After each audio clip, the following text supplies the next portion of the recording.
My first visit was going to a classical guitar festival in Kolkata 5 years ago.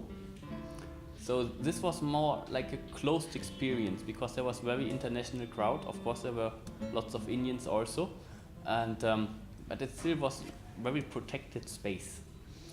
So I had a nice festival experience there, and it was really lovely, warm festival with meeting all the people, all the artists and the participants.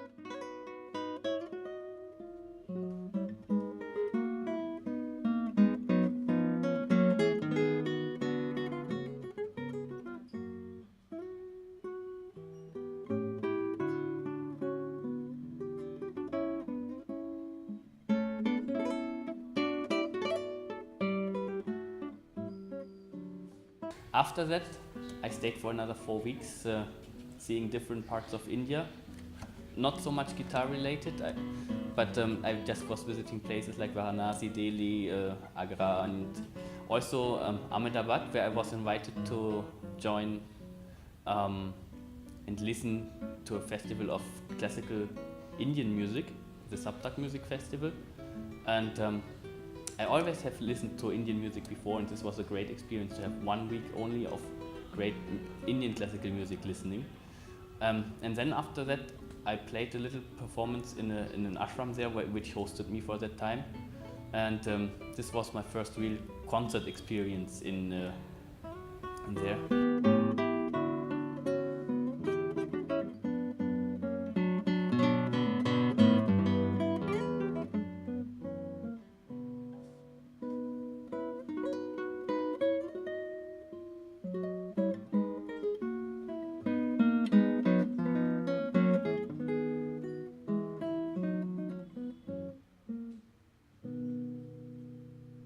The classical guitar in India has made a big development since then, through the festivals and efforts everywhere, and I could see a big progress.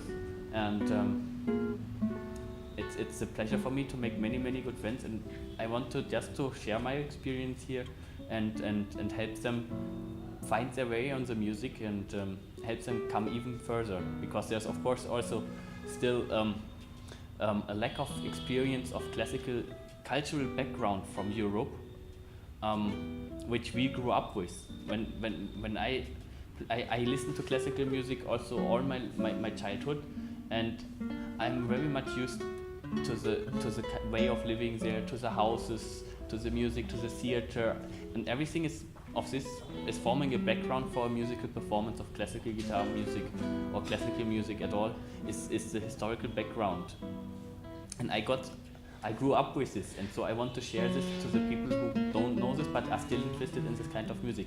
It's like me when I enjoy very much the Gandharva Ved music, but I don't know a lot about it. So when I come here, I experience more the way of living, and this way I can understand it more.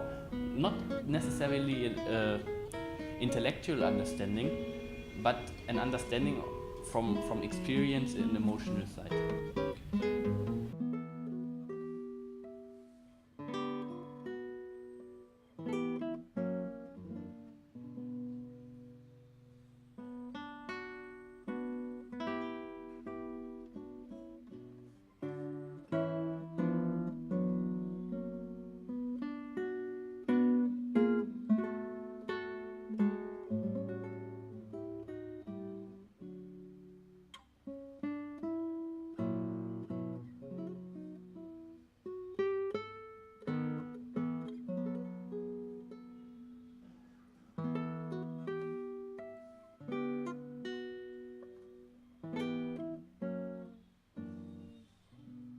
Try to listen to Bach on the most crappy instrument, some electronic Nintendo 64 bits music chip, and it still sounds amazing. There is nothing, no other music which you could be able to listen with that joy than a Bach. Or, for example, I had to study piano when I began studying guitar at the university. It's an obligatory instrument, and starting a new instrument when you're already quite far with another instrument is quite demanding, because you know all this great music and you have to go back to very basic practicing. And but the piece I could practice for hours and hours to get it into the fingers on the piano was Bach. All the classical time or romantic time, you do 3, 4, 5, 6, 7 repetitions, and then okay, let's do some other piece now. But the Bach I could practice like 15, 20, 30 repetitions and never get boring.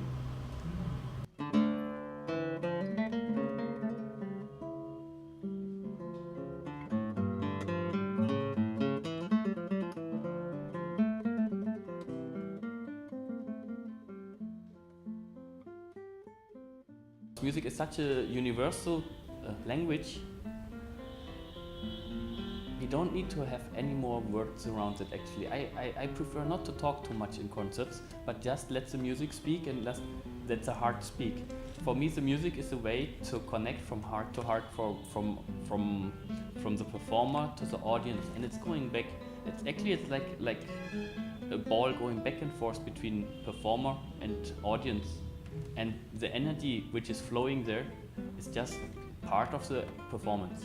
So the audience is actually taking a big part in every performance, because we get the energy as a performer, we get the energy from the people listening to the music, and we directly put it back into the music.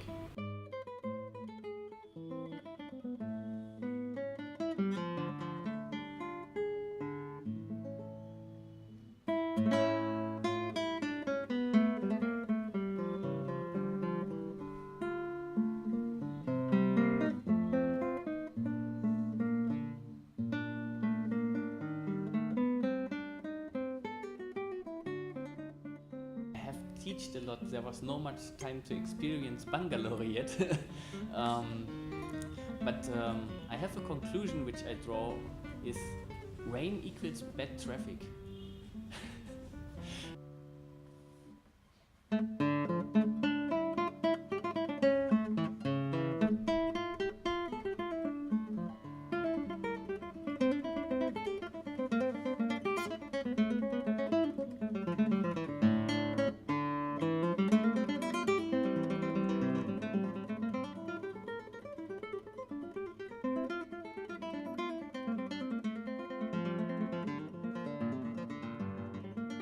I already grew up in a family very much interested in India, so when I came here I actually didn't expect anything, so I couldn't be surprised in a way. I just take it as it comes, which is also a typical Indian philosophical part, I think.